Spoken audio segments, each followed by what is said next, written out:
Good morning. We're continuing in our 9/11 series, Random Encouragement in Times of Seemingly Random Chaos. And we are in 1 Kings 9:11 today, which reads, King Solomon gave 20 towns in Galilee to Hiram, king of Tyre, because Hiram had supplied him with all the cedar and pine and gold that he wanted, that is, that Solomon wanted. The question I want us to consider today, and I think this passage asks us to consider, is can God's people be too zealous? And the answer is no and yes. We can't be too zealous for God if God calls us to do something, and even if it appears that He hasn't equipped us fully to do it. We can be too zealous if it's not for God and not in godly ways.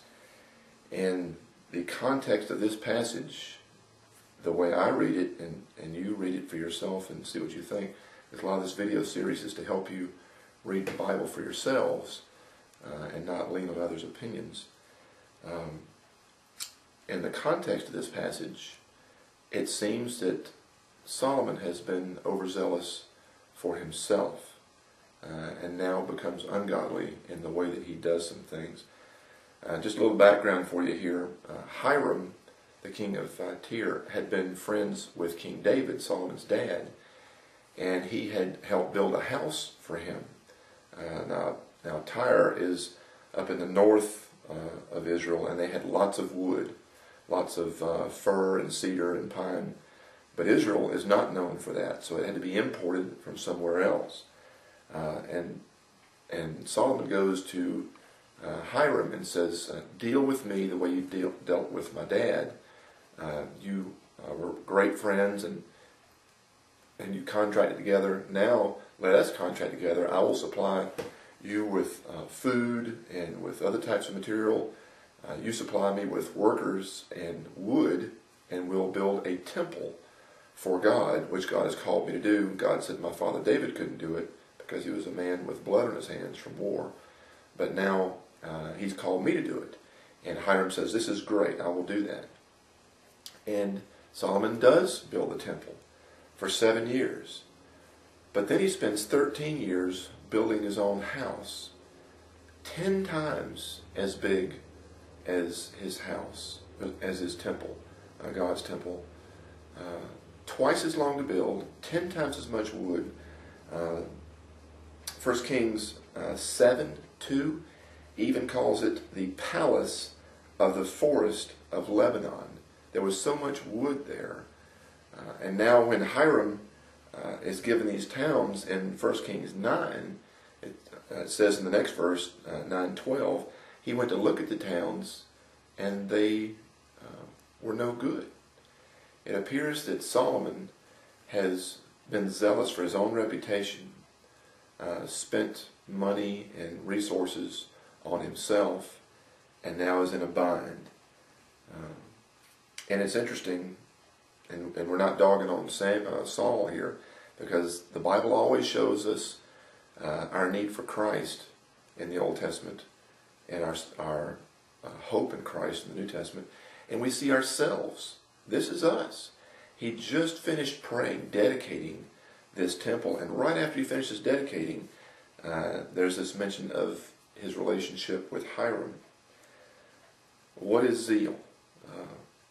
Zeal is not always just about what we do. More importantly, it's about why we do it and how we do it. The why is about our purpose. The how is about the love that we show, self-love or love for someone else. What was the purpose in all of Solomon's building? It seems that he is building a lot around himself.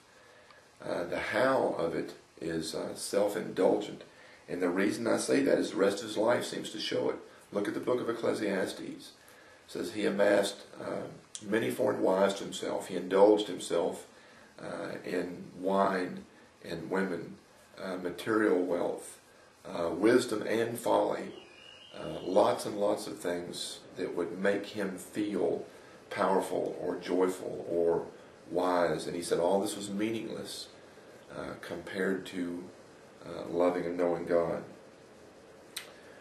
And the end result of it is that his son, Rehoboam, says that he's going to be even more self-indulgent and harsh with his subjects than Solomon was. And Jeroboam and the northern kingdom rebel against Solomon's son, Rehoboam. Well, what does that have to do with us? I think we can take a couple things from this. One, that our relationship with God, if our zeal is about God's purpose, will show itself in our relationships with each other.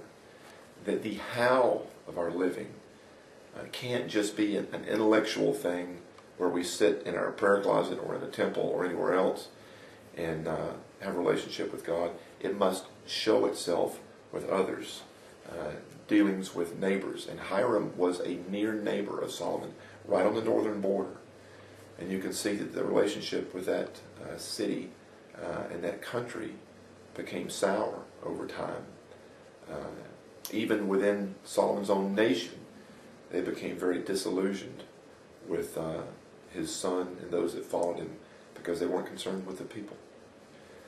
Our nation right now, the United States, is debating budget cuts. Are we going to have a government shutdown? Will our country go bankrupt? And when Solomon started to go bankrupt, it seemed, or when he began to be financially in need, he started making relationships with other nations. He took Pharaoh's daughter to himself. He probably started to trust more in other people than in God. He became indebted to other people, possibly financially and in his idol worship because of his love for foreign women, definitely spiritually. We need to be careful that our zeal is about the purpose of worshiping the Lord and not our own purpose. And the how of our zeal is godly. May the Lord bless you as you continue to seek and to serve Him.